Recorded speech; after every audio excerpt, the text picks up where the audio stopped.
A team at NASA's Glenn Research Center in Cleveland has, for the first time, transmitted 4K video footage from an aircraft to the International Space Station using optical laser communications. This achievement is part of a series of tests on new technology that could enable live video broadcasts from astronauts on the Moon during Artemis missions. Historically, NASA has relied on radio waves to send and receive information in space. Laser communications use infrared light to transmit 10 to 100 times more data, faster than radio frequency systems. Working with the Air Force Research Laboratory and NASA's Small Business Innovation Research Program, Glenn engineers temporarily mounted a portable laser terminal to the belly of a Pilatus PC-12 aircraft. The plane then flew over Lake Erie, sending data from the aircraft to an optical ground station in Cleveland. From there, it was sent over a terrestrial network to NASA's White Sands Test Facility in Las Cruces, New Mexico, where scientists used infrared light signals to transmit the data.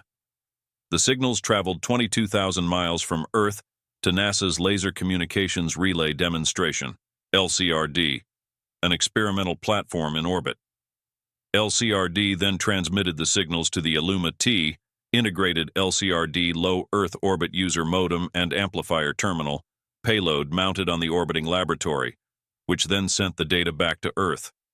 During the experiments, a new system developed at Glenn called High Rate Delay Tolerant Network, HDTN, helped the signal penetrate cloud cover more effectively.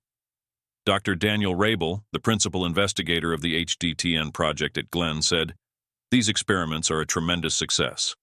We can now build on the success of two-way 4K HD video streaming to the space station to provide future capabilities like HD video conferencing for our Artemis astronauts, which will be crucial for crew health and activity coordination."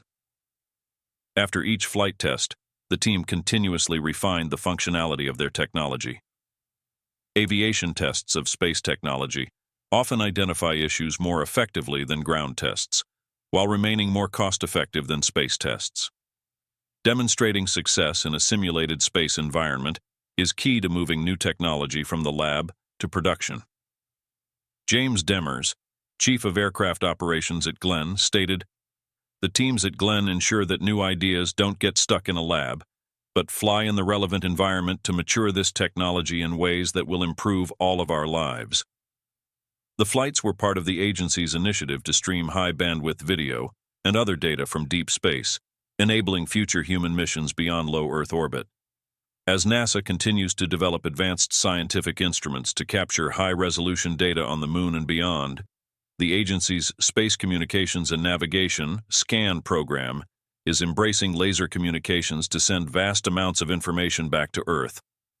While the Illuma-T payload is not yet installed on the space station, researchers will continue testing 4K video streaming capabilities from the PC-12 aircraft through the rest of July to develop the necessary technologies to broadcast humanity's return to space.